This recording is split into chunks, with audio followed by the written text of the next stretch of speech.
fire igniter of kingdom-driven entrepreneur, and this is the KDE Podcast Live. With a beautifully diverse panel of co-hosts, get ready for powerful and fresh perspectives of what it looks like to be a kingdom-driven entrepreneur.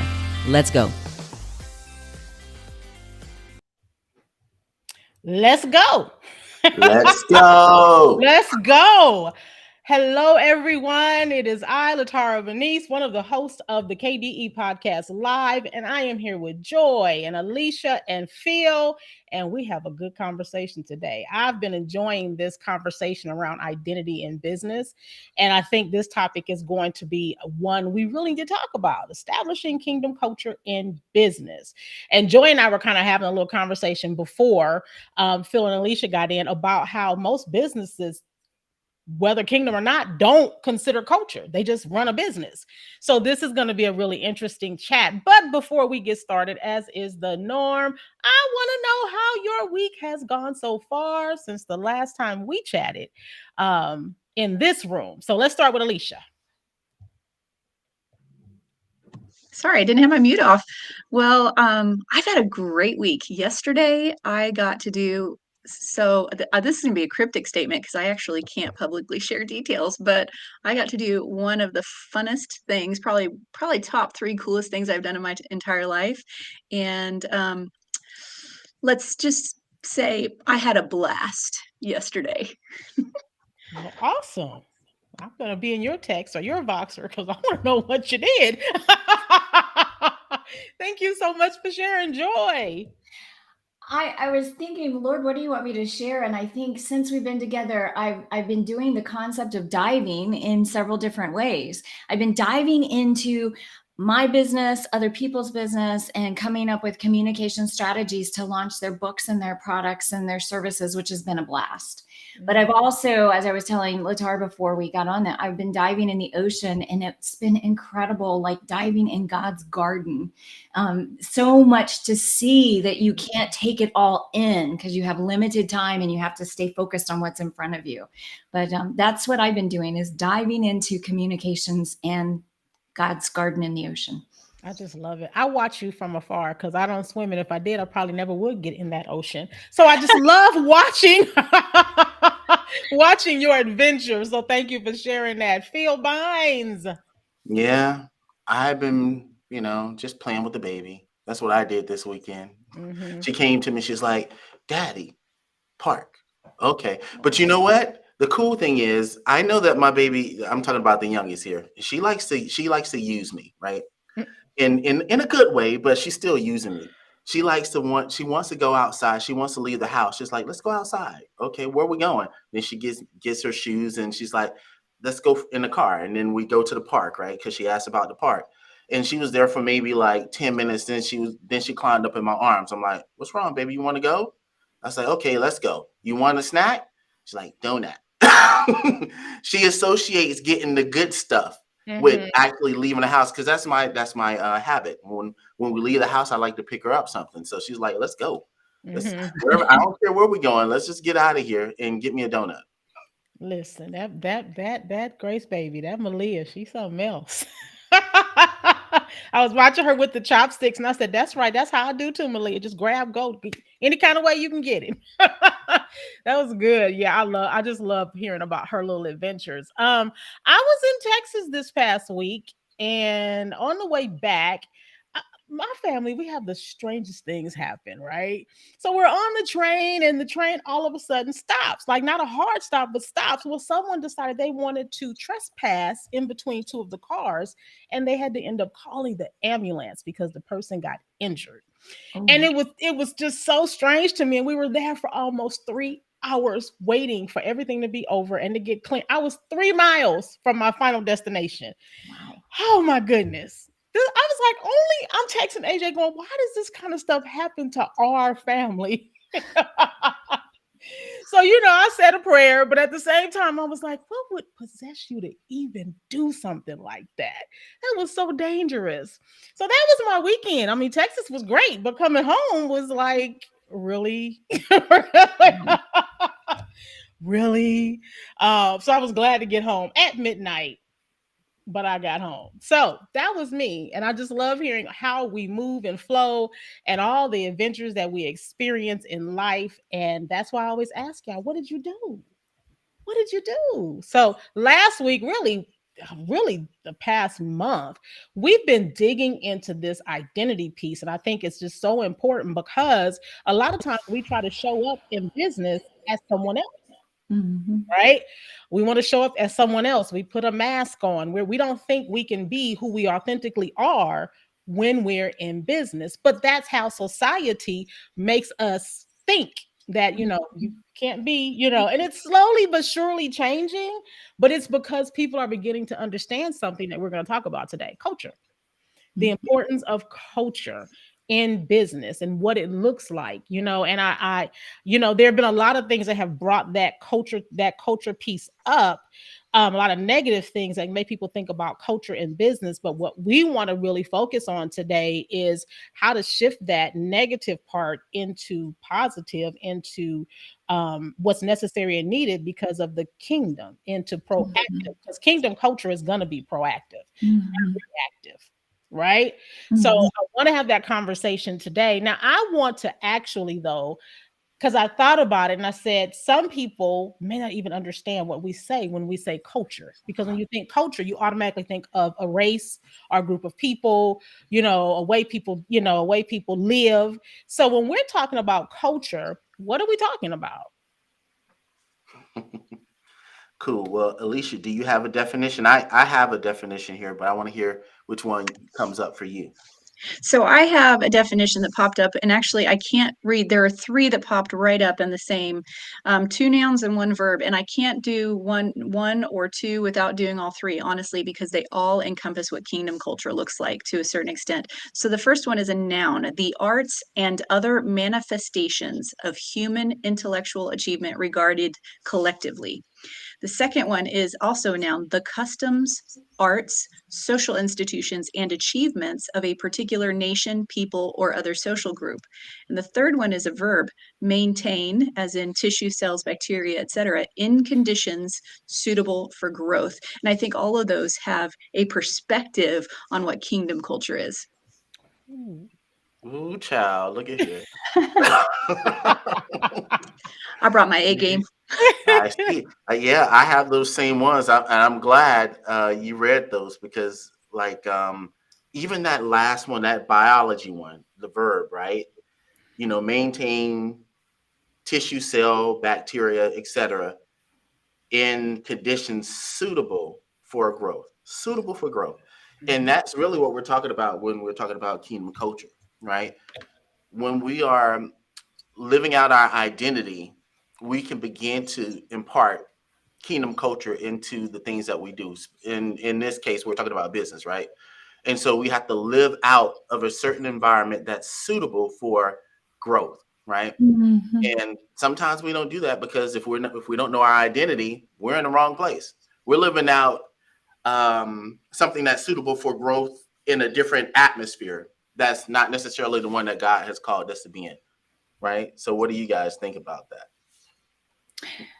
The thing that came to mind for me as I was pondering this topic, Phil, was that so many business cultures are focused on the growth and the people without any input from God. And I remember back in my corporate America days where they made it very clear that I was to leave God at the door, and I complied because I didn't know any better. I just said, well, okay. And you compartmentalize everything and you say, okay, this is who I am. As you were talking about, Latar, this is who I am at business. Right. And then this is who I am when I'm at church or at home and stuff like that. And what I find interesting is your culture is the first thing that people experience when they encounter you, when they encounter your business as a customer or an employee. And for us to dissect it, going back to that biology term, right? And put things, it means you're not getting the whole picture of that business, of that person. Hmm. I'm writing that down because that's really interesting. I just had this whole thought about a a fast food worker, right? Because you Mhm. said your culture is the first thing people encounter. So when Mhm. I look at like a Chick-fil-A, and I'm not saying it just because, they're Christians, a Christian organization. When I look at Chick-fil-A and I look at McDonald's, you can see a vast difference Mhm. in the culture, right? When you think about Chick-fil-A, they really take care of you from the beginning all the way to the end, right? And then you look at McDonald's and it's like if they Mhm. have a bad day or something, then oh well, here's your food, move on. They want to push you through, while Chick-fil-A is like, let's take care of you from the beginning to the end, because that's going to keep you coming back. You're not going to leave with a bad customer service experience for the most part. One of the things of the Chick-fil-A culture that always amuses me in a good way is think about it for a second. Every interaction you have, no matter who you're talking to, they end it with my pleasure.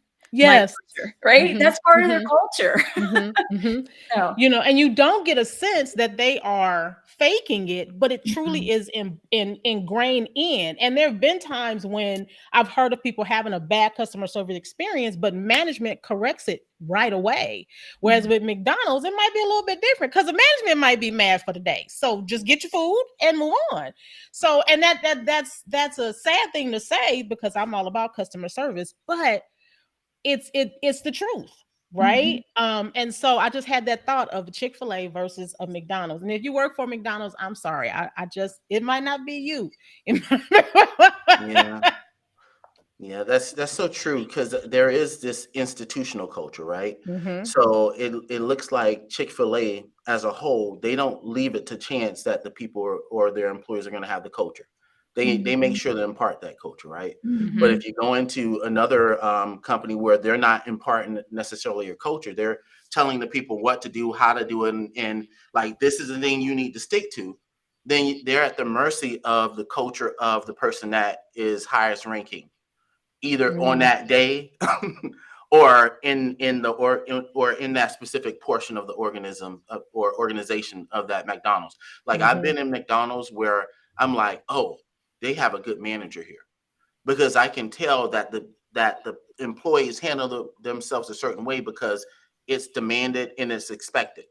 But then Mm-hmm. you go to another McDonald's and it is a hot mess. Mhm. And everybody has an attitude. And even if you talk to the management probably has even worse attitude.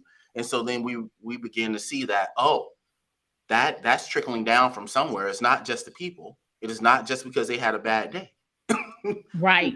They might Mm-hmm. just have a bad, uh, year, decade, whatever, Mm-hmm. Mm-hmm. depending on who's running the place. So Yeah. Just kind of reminds me of the scripture you shared. Start children off in the way they should go, and even when they are old, they will not turn from it. So it really starts at the door when you get hired and people begin to have this conversation with you around this is how we do it here. Right. And there's training in that. I can remember Mhm. doing customer service calls and we might monitor you, and they're monitoring for how you answer and end the call. The in between is good, but how do you answer it? How do you end it? Right. And you either get points taken off or added to. So when your 90-day review comes up, they can tell you X, Mhm. Y, and Z. So when you think about how we start our children off, and look at it in how we start the culture off in our business, you have to really consider, where do we want them to, what experience do we want the people, not just the people we serve, but the people we work with? Mhm. What's the experience we want them to have? Mhm. What does that look like? yeah, and that sounds like company identity, right? Mm-hmm. And that goes with one of the points that I marked out for this conversation. Like culture points back to identity. So Mhm. Yeah. whatever identity the company, the person, whoever it is identifies with, that you'll see that culture show up in Mm-hmm. whatever sphere that it's in. Mm-hmm. That's Hmm. good. Culture shows up in identity. So that goes back to, what is the identity of your business, Hmm. right? Which starts with, how is God identifying you? I was thinking about this morning. I'm kind of thinking about this whole conversation with coaches I need to have. And one of the things that God pointed out to me as I was talking to one of my mentees this morning, and she was saying, I really want to thank you for teaching me how to coach with grace and how to do this thing the right way when I'm talking to people. Because, and then God hit me like, wait a minute, I'm not here to teach you how to make six figures, how to, get your next high ticket client. That's good. There are people there for that. But if you don't have that core piece of who am I in business, what is my business identity, then you can do all the other things you want to, and it'll still be out of alignment. Kingdom culture is in alignment with the things of the kingdom. So what you're talking about is the personal transformation, right? You have to start with that personal transformation first, and that involves that active partnership with the Lord. Mm-hmm. Yeah. Oh yeah, especially if you wanted to be kingdom, right? Because Right. everything has a culture, like we've already talked about, right? And whatever our identity that we identify with, we said already, it points to the type of culture you're going to have, right? So if we want to be kingdom in our approach, we have to have that transformation. The only way we can become kingdom is having an encounter with the king and getting to the point where the king is Lord over our life, right? And we don't just say he's Lord over our life, but then we go out and we do all the things that we want to do that point to him not being Lord, right? But what you got to say, Alicia? We haven't heard your voice. Yeah, so I have a couple things. One of them I'm going to just drop in the middle of this conversation and probably walk away from it, just to be tantalizing. But we're in this hot topics thing here, right? And I think I just want to stress the importance to anybody who's watching or listening today is that the importance of developing culture within your kingdom business. And the reason for that is we are literally in a culture war right now, a kingdom versus world culture war. And just a case in point, there are businesses currently who literally make their money and their business off of treating people badly. That is their business plan. That is their culture plan. Don't know the name of the restaurant, but there's one restaurant that's become quite famous for you go in there to be treated badly. And that is not kingdom at all. So we need to recognize that those things are becoming normalized in the world's culture. But the exciting thing about that, the fact that those things have become normalized and so people tend to accept them, accept them, is that makes us even more set apart. So when we get to operate through our businesses in the culture of the love of Jesus Christ, it sets us apart even further from those who are treating people in a different way, so that they see something that they want to be a part of or they want to experience more of. So, but the other thing I kind of wanted to share along this topic is I think that when we have made a commitment to be a kingdom driven business, we have to look at the structure, just like you were saying, the alignment and the structure of kingdom scripturally. My business, when I had the storefront, was my ministry, and so oftentimes I look at what is the structure that God has set forth for the church, for a family, because that was the culture that I wanted to bring into the business. Something that really a little bit of a poke in the rear end one day was when God asked me why I wasn't being the type of employer to my employees that he was toward me. And I was kind of offended by that at first. I'm like, employer, what? And he's like, didn't I give you a commission? Didn't I give you a job? And I was like, okay, sure. Yeah, I guess. So I stewed on that a little bit and I started thinking about, we oftentimes as employers, as business owners and entrepreneurs, look at our employees as a commodity. We might love them as individuals, but we look at them as in general, as a commodity. What can they do for me? And so instead of looking at that, God's like, I want you to look at them and say, what are their needs? How do I help meet their needs? How does that become a circular relationship where out of the fact that their needs are met as employees within this culture and space of your business, see what they do then when their needs are met, and you're not only looking to them for what they will do for you and your business. Ooh, that is so good, right? That is so I'm telling good. you, that was a little poke in the rear end, Yeah. and it smarted for a while. It totally changes the way that you look at the people that Mhm. you work with. I remember it was a lady, I think she was an igniter at one time. And that's when we were doing like the one-on-ones with the mentors. And she was talking about the culture of her business. She ran some kind of photography booth or whatever. And she was talking about how there's just this one guy, and and I have this turnaround with people because they come in and they start talking bad and they're not behaving right and blah blah blah, and then I just start talking about Jesus and how they should be behaving, and I'm like, whoa, have you stopped to ask God what's going on with this person? Why are they coming in here like that? So you can have the right conversation. I said, you don't go Bible beat them. You don't do that. That's like bad. I think that was the only session she had after I told her I said, that's incorrect. You don't do that when it comes to building your team. You're building them. That's why you have a bad, fast turnaround, a revolving door. They don't want to stay with you because you just keep throwing scripture at them. That doesn't help. How about we understand who they are and meet them where they are? Be an employer who evangelizes in the right way and loves in the right way. So it just, that whole thing is, and I love what I love about like our team, right? From shade to now Phil, is that there is continual building of who we are. We don't just look at the things of this is what's happening in KDE. No, what's going on with your business? How can we help you? What's new and good in your life? Well, hey, you need this. Let's do this. Phil always say, hey, I've been talking to the Holy Spirit about you. And so what I see is that you need X, Y, and Z. But had he not been praying for people and really paying attention to have this keen sense of what the Holy Spirit is saying about a person, then he wouldn't be able to build right. Right.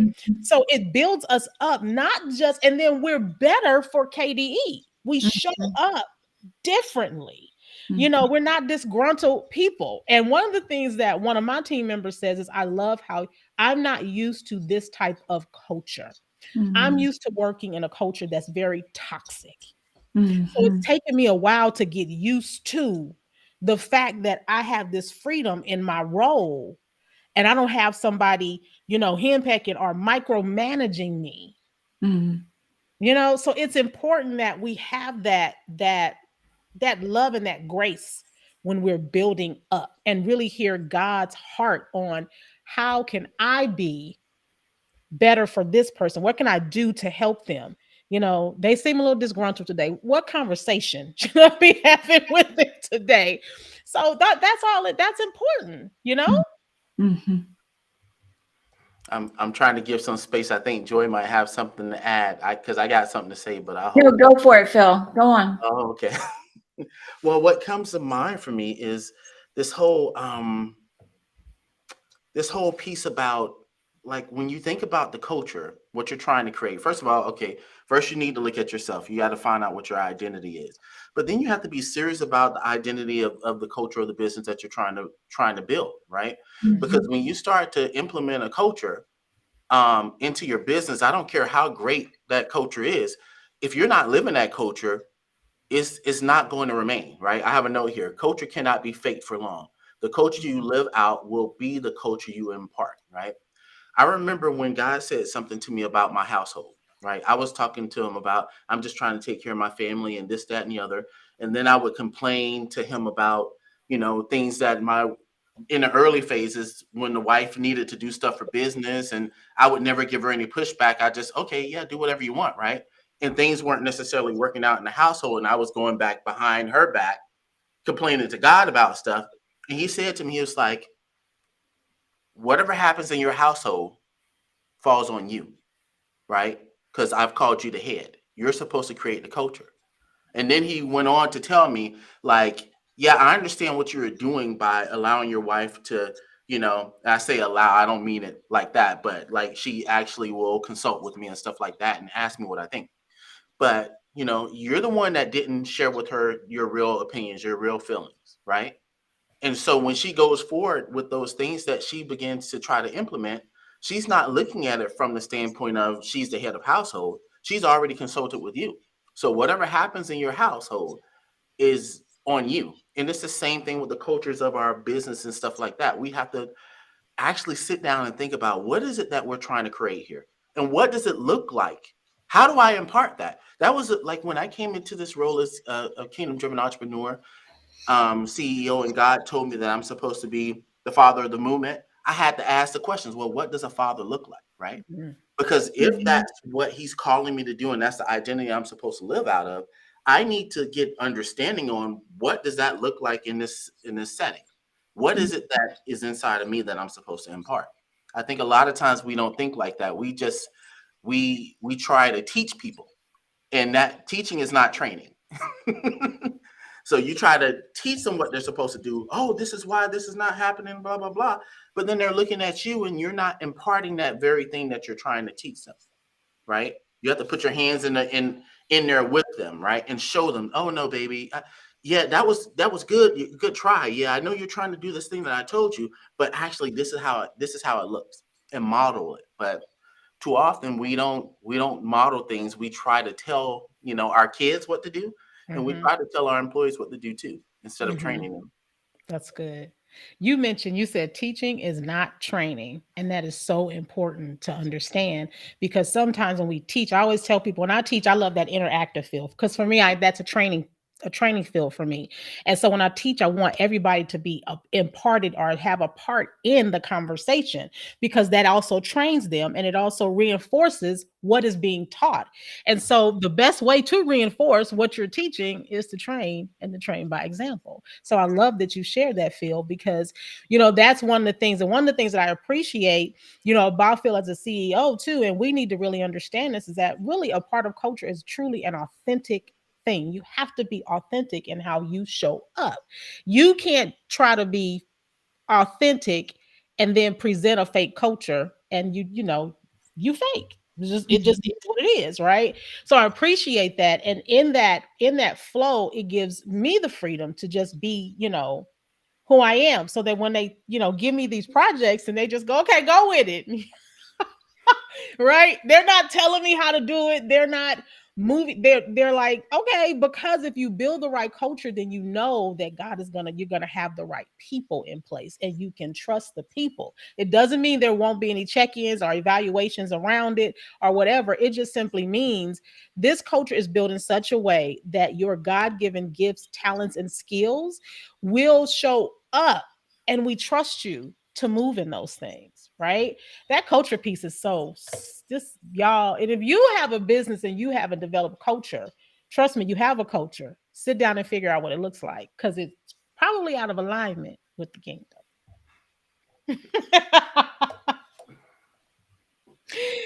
I think what you just keyed on something that I've been thinking about when we talk about creating these cultures, because it needs to be something that's inside and outside of the business.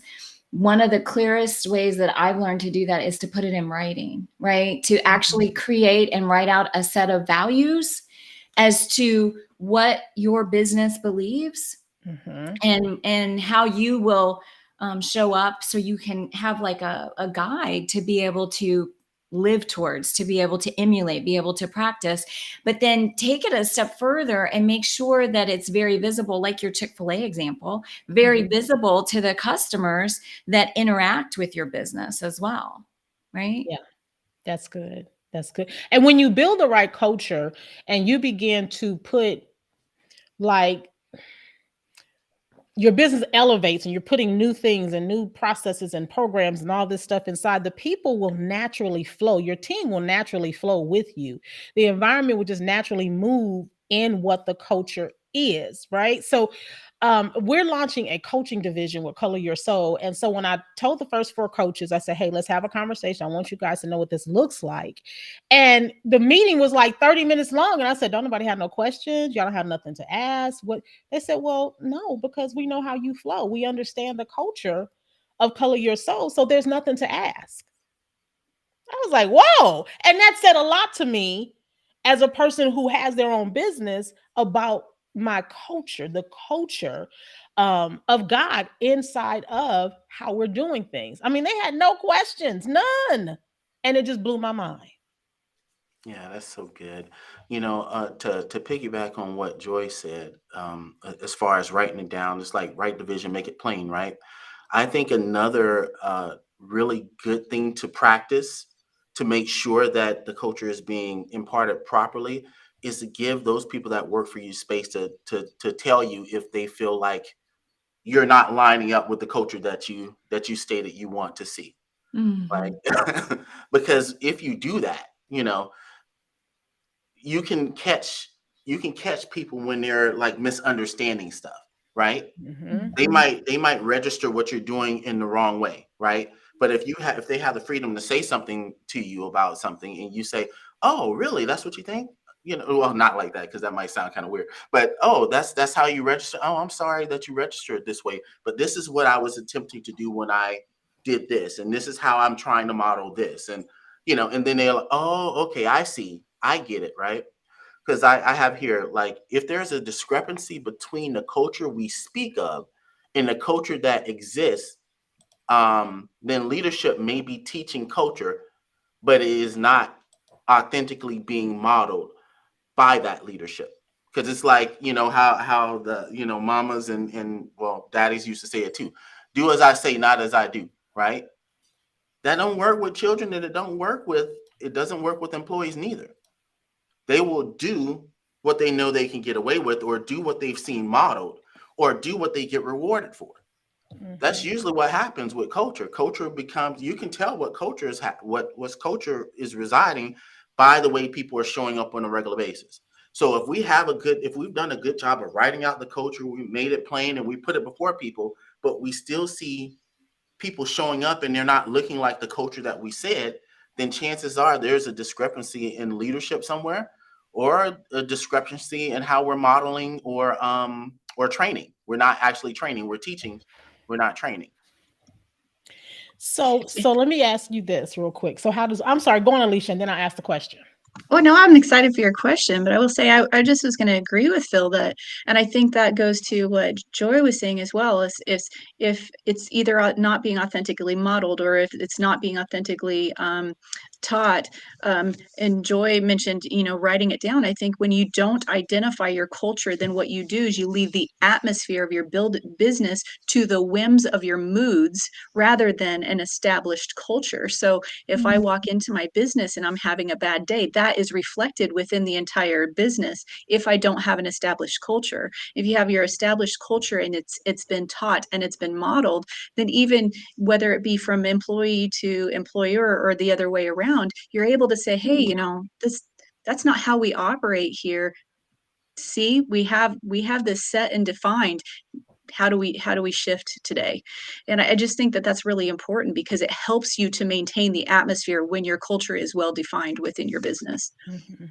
Oh, that's That's really good. good, because when you said that, what I saw is the opportunity for your employees, knowing what the culture is, knowing what that you've imparted it and you live that way on a regular basis. When you show up in a way that doesn't look like the culture, then they have the freedom to be like, "Hey, Alicia, is everything okay? You seem a little bit," like, it gives them even space to be able to speak into your life, because now they see that something's off. It's Mhm. not the norm, right? That's Mhm. good. That's good. So in looking at all of the things we've talked about, somebody might have a question like, okay, well, how do I even evaluate the culture in my Mhm, business? What does that look mhm, like? mhm. So I actually wrote down some questions to ask. Thank you for that. You didn't know that.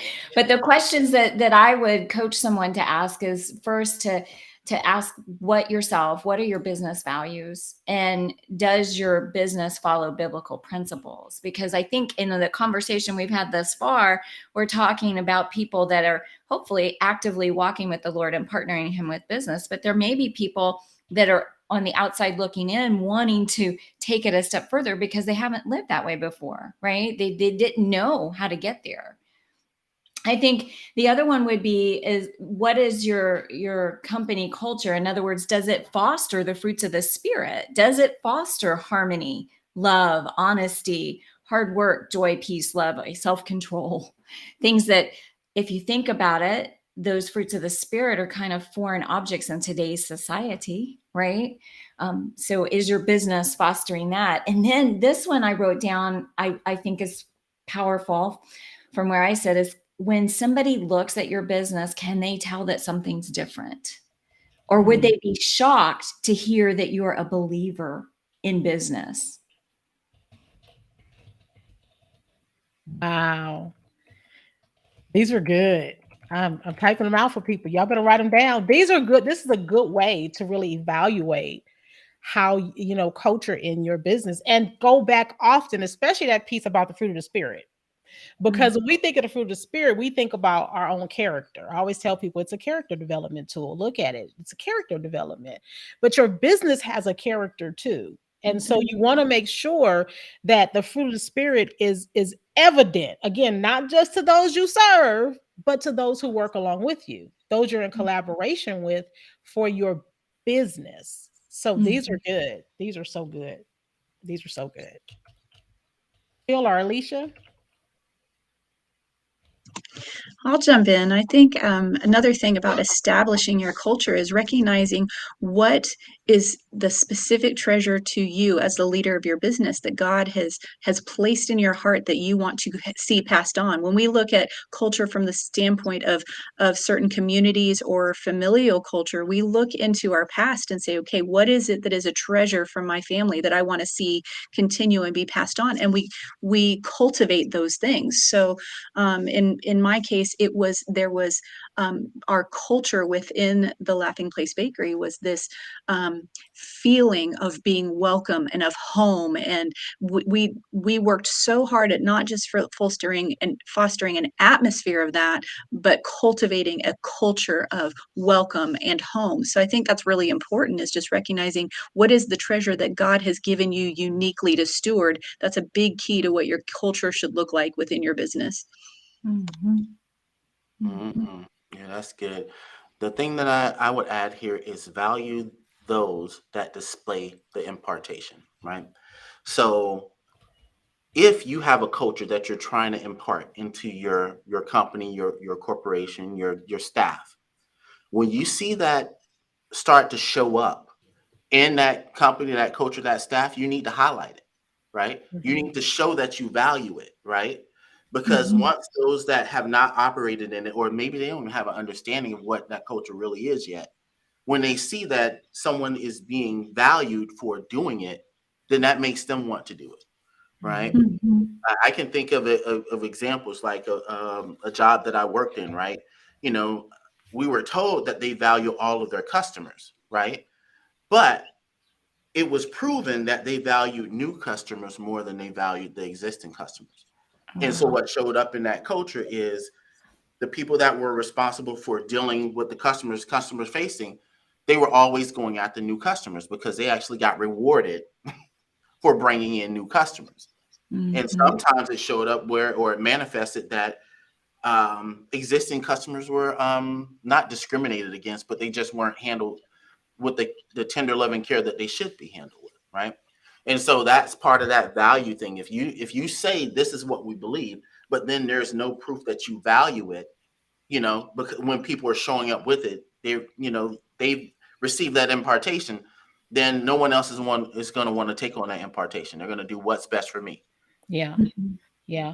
And that requires an authentic approach as well when you are valuing those that display the impartation, because, you know, and then someone comes in and you have to keep an eye, because, you know, some people they trying to be they trying to brown nose, right? They're trying to, you know, just get to this place where they're like, oh, yeah, oh, that's what I gotta do. Let me go do that. I want to be the best student. I want the teacher to see me. Let me go give the teacher an apple because that's a part of this thing. And so, but the teacher has to have a keen eye to understand and wisdom to understand and go, no, you just playing around here. Let's do some training around this. This is where the training piece comes in as well, is that we're not here, you know, to be seen. We're here to actually, you know, do this. The culture thing is not about being seen or standing on a stage. It's about really doing the things that are required for the culture of our business to be displayed. So no, you can't come up in here behaving like that, but you can come with an authentic view of what it looks like to integrate yourself into the culture of the business. Yeah, that points back to culture can't be faked for long, right? Mm-hmm. Because anyone can do it for a little bit and get the reward, but as soon as that reward goes away, if you're not rewarding them every time it happens, then eventually, if it's not really in them, that's going to disappear too. They're going to stop doing the Yeah. thing that they were getting rewarded for, right? Yeah, that's good. That's good. I think it's important to add too that when you look at culture from, that biological definition, is that culture that is healthy actually multiplies, while culture that is unhealthy destroys. Oh, that's good. Mm-hmm. That's rich. So what about that culture that is unhealthy, that destroys? Like, the question I keep thinking of is what's the best way for us to handle that? When somebody comes in, maybe it's not an employee, maybe it's a client, maybe it's a customer. What is the best way for us as Christ followers to take a stand and say, let's steer you back and show you what we believe as a culture? Do you guys have Right. any examples? I do. I think it's really important when we steward our businesses, all aspects of our businesses, is including culture, is that we are defining, as the person who is stewarding our business, or stewarding the culture of our business, that we define the boundaries. And you have to, I think we kind of have this tendency of, we always want to be the nice guy. You can't always be the nice guy. Sometimes you have to be the defender at the gate. So, and I think that's important to recognize, is if you are given the culture to steward for your business, that you have to set boundaries and you have to firmly keep them. So I think that's a big part of that. Yeah, I would say sticking to your identity, right? Because Mhm. people, just like children, they might test you to see if you're serious about something. Mhm. But if Yes. you stick to your identity, no, baby, that's not how we do things here.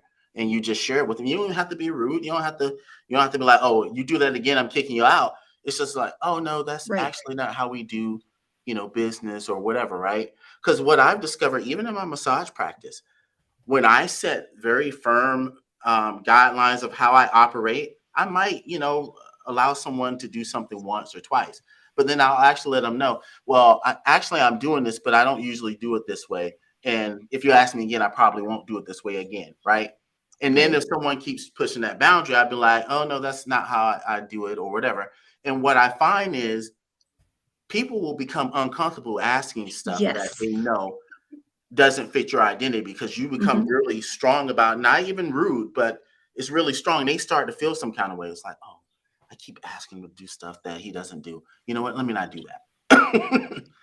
Unless Yeah, they're I just I found that rude. with employees as well, that typically, um, I mean, a very low number, very low number, lot less than one hand, let's just put it this way, of employees that I ever had to let go. Um, but I have had multiple that, because we said this is our culture, and they became uncomfortable after trying to push against what culture that we set with them. They, even working with them over and over again, eventually they decided, okay, this isn't for me, and they left. And so I think that when you just are, this is what our culture is, this is what I won't compromise on, it becomes, just like you said, whether that be customer or someone that you're working with, peer businesses or employees, they won't stay in a place that is uncomfortable for them if they don't agree with that culture. Mm-hmm. Yeah. Yeah. Yeah. Yep. That's We've an we've we've environment thing. Yeah, it is. And we've seen that. I've seen it a lot, not just like on my team. I've seen it on Team KDE, where someone tries to shake up the culture or shift how things are done. And what I love about especially about Team KDE is we have the conversations. And either they're going to go with the flow or they're going to go against the flow. And going against the flow, unfortunately, and it just usually end up having to part, and I've had that, even in mind, and watching how someone is trying to shift the culture or trying to like, one of the things that we have that's really simple in what I do with business is I tell people, ask the question that you want and look at the question and answer exactly what is being asked. Don't go to the right, don't go to the left, do Mm-hmm. this, because that's what they're looking for.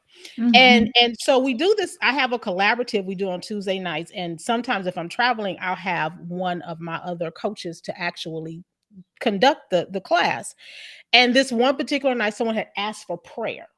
She wanted prayer around a certain thing, and this is about the culture of really understanding what a person needs. So this person asked for prayer. That's what she needed. Prayer happened, and then some people tried to go into coaching mode, and she stopped it right then and there. because it was too much. It can become overwhelming when you try to shift what it's supposed to look like. And so I love that she did that, because I would have done that. And that she didn't allow that moment to go and linger, because first off, they'd have been there too long. And secondly, you would have overwhelmed the moment, because what she needed was prayer. Mhm. Yeah, that's so good.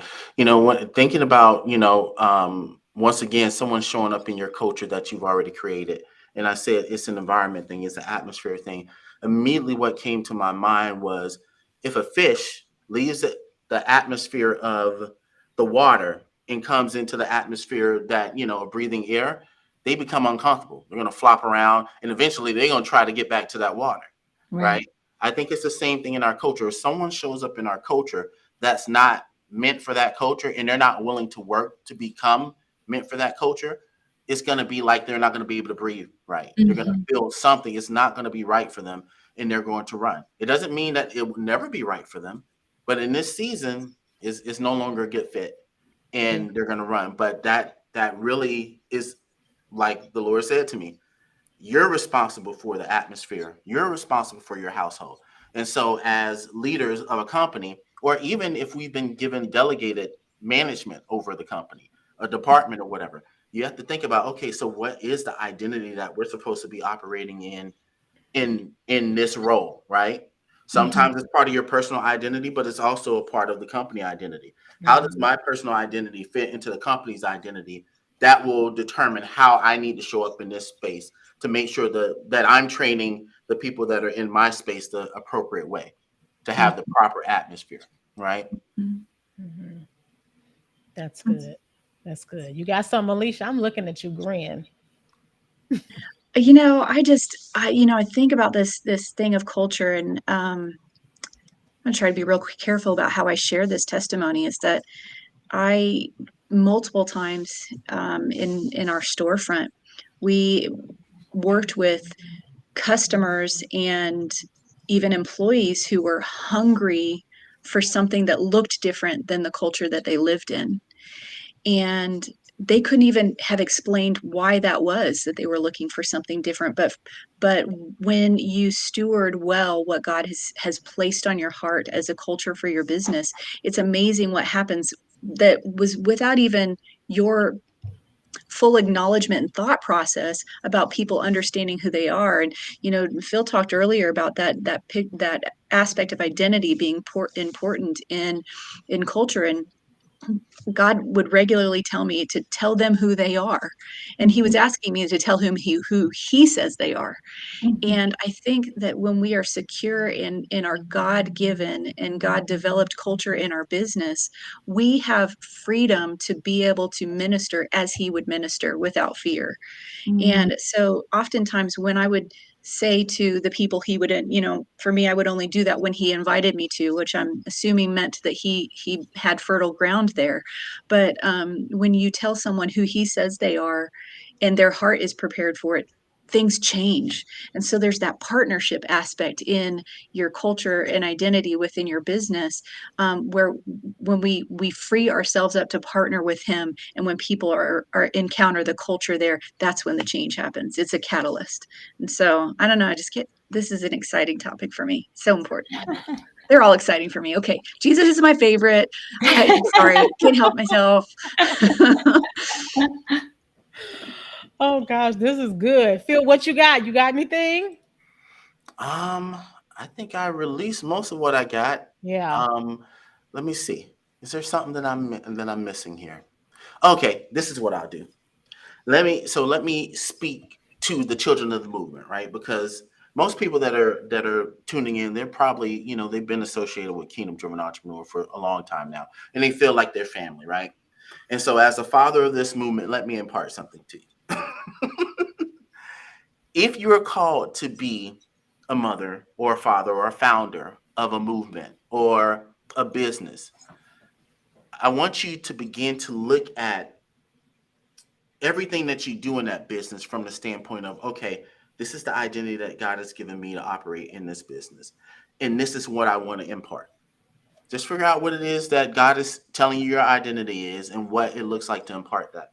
And then really go after imparting it. Like, okay, what does it look like to be a father of the movement, right? So for me, to be the father of this movement, it looks like setting a stage for the children of the movement, right? And so this is what excites me about having the podcast have so many different hosts now, right? And not everybody that's a host is part of Team KDE, because now we get to model what we say that we're about. We're about collaboration, right? Yeah. So we put it out there. This is our identity. We're about collaboration. Let us show you how we do it, and let us show you how it's different, right? We're imparting that. And so if you are a child of the movement, you should see this, you should receive it. And when I see you being able to model that in the things that you do, then I know that you're truly a legitimate child of this movement, right? And let me say this other thing.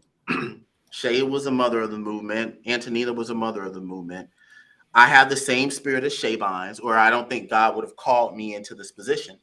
So if you are connected to someone like, let's say, Shay Bynes, but you can't receive from Phil Bynes, are you really legitimate as a child of the movement, right? Or let's switch it up. Not even say Phil Bynes, Shay Bynes.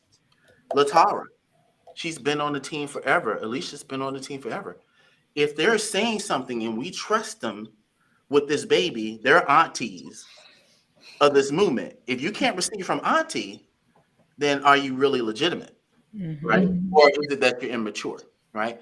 So I say that, and I'm not coming at anyone. I don't have anybody in mind when I say that, but I want to impart that this is how we have to look at the culture of the kingdom really intently. Like, if you're a kingdom person, you give honor where honor is due. You receive the way that you're supposed to receive. If you can't receive from somebody, now you have to check, well, why can't I receive from that person? Is it because I'm immature? Is it because I'm not really connected like I say I'm connected? My words say something, but my actions aren't lining up.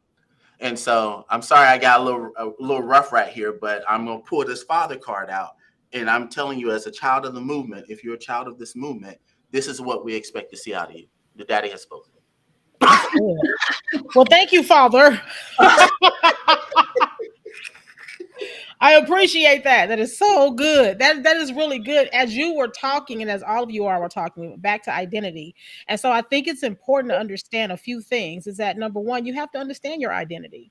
Right? You can't build a kingdom culture if you don't really understand who you are, right, in God's eyes. And then you have to be secure in your identity. Otherwise, your culture will be shaky.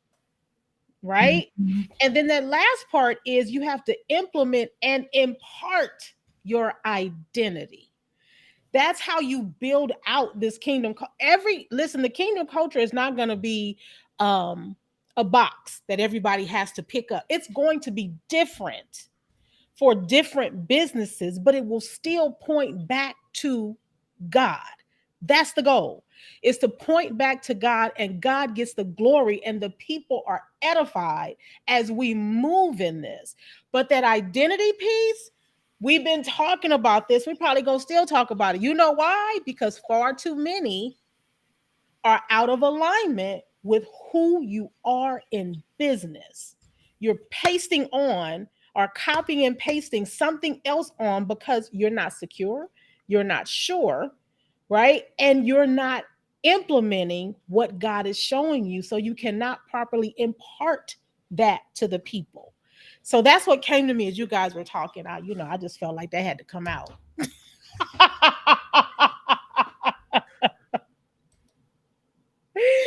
This was such a good conversation. Listen, we're almost at the top of the hour. We ain't got to be here for the whole hour all the time. And sometimes we might go over the hour, right? But I enjoyed this. I did not see what Teresa said here. Wait a minute. Ran the table like a Boston. Everybody don't understand that, Teresa. Everybody don't play cards, okay? Shoot. That was good. But this was so good. Listen, somebody needs to hear this, because again, kingdom culture must be a part of who you are as a kingdom driven entrepreneur. Even if you go, I'm not kingdom driven, but like I said, I'm a Christian entrepreneur. Okay, you still need to have kingdom culture in your business. right? And dare I say, if someone is listening and you really are not connected with God and you want your business to kind of, hey, I do want this. Ask God what that looks like. Mm. He talks Amen. to all of his creation, Mhm. right? Not just those of us who say we love the Lord, but he talks to all of you. God, what does this look like? I don't really know you, but I know you can talk to me. What does this look like for me? And he'll show you. And trust me, to transform you too. Amen. Trust me. So this was so good. Any last words before we leave for the day or for the week? All right, everyone. Man, thank you guys so much for joining us today. Share this out. Let somebody know about this. This has been a great conversation about establishing kingdom culture in business. We will see you all next week.